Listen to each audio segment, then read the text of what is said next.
about it? Is that? It's got a little glare to it, but it's okay. So this is the helicopter your dad would take Elvis and Priscilla for rides in. Yes. And it was a two-seater. Two-seater. But Priscilla would sit in Elvis's lap. That's right. I bet you the Colonel didn't know. FA didn't know either. That's right. He would have had a fit, wouldn't he? That is interesting. Look at those wheels in the front. So those wheels flip down when you take off. And as you lay down, or do they flip under so you can roll it? No, they just stay. They're just there. That's it's not a retractable gear, is what. Okay, so it just sticks out. That was a little airplane that you actually used mainly to instruct in. Okay. Or helicopter that you. But that's the actual one. So where is that aircraft now? Lord, I don't. Do you know? Your dad sold it, probably, right? Oh, absolutely. Yeah, that's what he had it for, was to sell. In this book, kind of tells a story that he got in the new business, not the used, but selling new Beechcraft, and he was a distributor here. Mm-hmm. Is kind of what that's going through, that part of it. Because airplanes are expensive. A lot of safety, especially. Well, they're expensive, and it's like a boat. There's always something broken. Right, Gracie? Gracie, what do you think you're doing? That boat thing, break out another 1,000 is what they say. Adams buys Rockefeller jet. So that's the guy that you mentioned, Rockefeller. Is that the same guy that he bought the bulls from? That's right. Yeah. Same guy. On Mount Pettigene over in Arkansas. He was the governor of Arkansas for a number of years and had a beautiful place, Santa Gertrudis cattle, up on Mount Pettigene. And Daddy and he got to be, because he bought an airplane from him, I guess, got to be buddies. And he'd go over and visit with him and buy bulls, cows were down at the farm there at Elvis's place that had Santa Gertrudis cows. And Elvis bought some of those. Did he buy those from your dad? Because they had cattle. I don't know. Probably there was cattle there when Elvis bought the place, and I'm going to say, knowing my dad the way I did, he just said, here's the key. Right. And everything you it's see. It's yours. Yeah. Mm-hmm. That would make sense. So that's how he ended up having all those cattle. Because there was a pretty good amount of cattle. I think there were 60 head, if I recall right. Gracie, you leave Mr. Billy alone. No, Gracie. Gracie, here. That is something else. Here. That was like a Chevelle he's standing beside. Sit. And there's Twinkletown. There's the hangar. This is Jack Adams. Jack Adams Aircraft. Mm-hmm.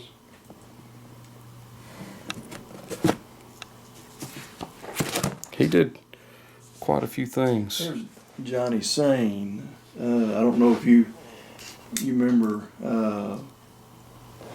Johnny Sane was from Blytheville, Arkansas, and for my time coming up, he was a pitching coach for the New York Yankees. But years ago, when he played baseball, it was Spain and Sane, Warren Spahn, and Johnny Sane. They say Spawn and Sane and Pray for Rain. They're only the two good. There's a picture of them up there. Oh, that's it. Yeah, that's it. Oh, I see it. Spawn and Sane and Pray for Rain. That's funny. And so your dad knew him. Yeah, and that's Johnny Sane. Here's a big old tall fellow, nice guy. And that's at Jack Adams Airport.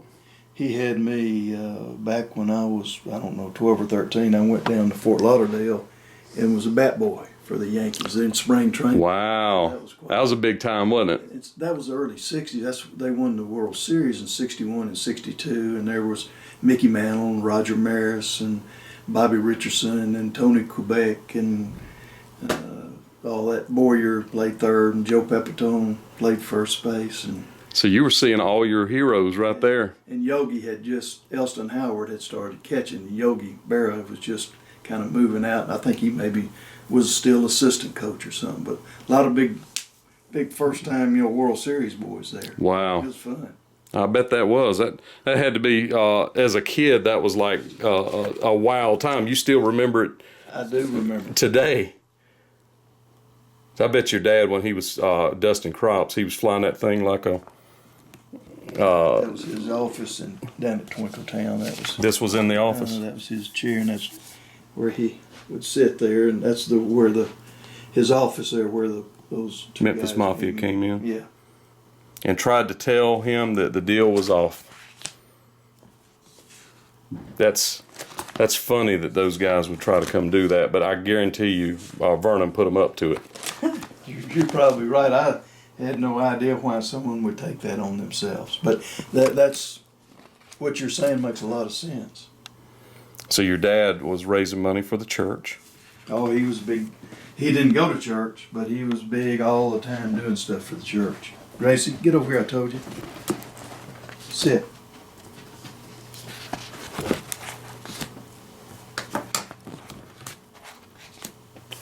He was quite a fella. He was a strange, different kind of guy. But you know what? That's what makes the world go That's around. right. You got that right. Okay, so look at this. Trout experiment started in 15-acre man-made lake. Will rainbow trout survive here in the heart of the Mid-South? Jack Adams, Whitehaven aircraft executive, expects to find out. He stocked the 15-acre lake in northwest Mississippi with some 1,800 rainbows. And that is the Circle G Ranch, friends. It says Walls, Mississippi, Highway 301 and Goodman Road. That is it. It doesn't see a date. Yeah, I do see a date. Look, 1963. Mm-hmm. So That's there's when he first bought it. there proves that it was a man-made lake. It wasn't natural.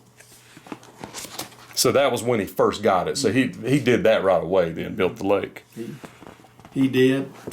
He loved, if he did anything other than work, he liked to fish. Yeah, and that carried on. You love to fish too. I do. Airplane crash. That Jan was with him in that airplane. They had a DC-3. Jan was with him in this airplane? Yes. Wow. What he took off, he had it full of gas. He was going to take my sister and some cheerleaders to cheerleading camp down at Oxford, and he had the airplane full of gas, and he wanted to make sure everything was all right. So he and Jan were going to go fly it around for tomorrow's trip, and just after takeoff, an engine quit him. And that DC-3 full of gas on a hot day didn't have enough lift on one engine. Right, to keep it going. He feathered the other engine, and he landed right beside the highway there. And I didn't realize until I was looking at it last night that Jan was with him. So, but Jan didn't get killed. No, of course. Nobody got killed. Oh, so this guy, okay, so his pilot's body is on stretcher. Well, that's maybe not. Yeah, this is a different story. Okay. Yeah, state line crash kills veteran pilot. Oh, okay, that's not. So there's something in where's there. that story at? I don't know. I saw. So it. Jan was in an airplane crash. Yeah. And there's your dad. Is that the same? That's the same helicopter. Yeah. It's in there. And there's you. There's me and my sister. Right here? Mm-hmm. That's your sister? Mm-hmm. Look at you. And your brother? No, I don't. Who's It says this? Jimmy. Jimmy Adams. Luther Adams, salesman, Dumas, Pontiac, Jack Adams, Camille, and Jimmy Adams. That's my cousin. Cousin. First cousin. So that's a crazy story that he was in an airplane crash. So I got to ask him about that. It really wasn't any big deal, but it So it didn't destroy the airplane. No. They just set it down. He just set it in a field. And if it hadn't have been my dad being there because he was so familiar with the DC-3, that's what he flew for. But this was not Twinkletown. This is at Memphis, at the Memphis airport. That's where he became the beach distributor. That's a And big building. He had to have a hangar. He had to have a facility on the Memphis International Airport to be a beach distributor. So that was Hangar 5, I think, at Memphis, Wow. which is no longer there. It's not there anymore. So this is Twinkletown. And this shows the pilot lounge and the interior of the hangar. That's very cool. This is Twinkletown here, but this is over that hangar we were looking at. Okay. This is his beach distributorship. Okay, so they've got some general office. Yeah, that's a big old building. They took this building down They did. and maybe moved it somewhere. They physically. They did take it down. I've seen pictures of it where they were physically unscrewing the beams and stuff. Just a slab there, Yeah. with the painted floors. With the painted floors. So, see, I got to go out there and see that. Yeah, I got to see that.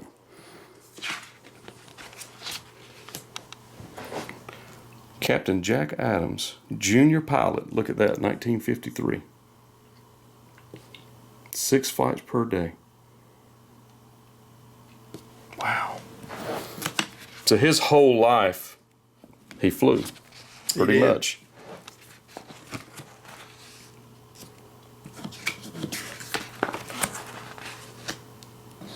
And that sticker that he used that said Jack Adams aircraft sails with the wings on it is incredible. Yeah. That's very well done. We would put that on when I worked for my dad in the summers.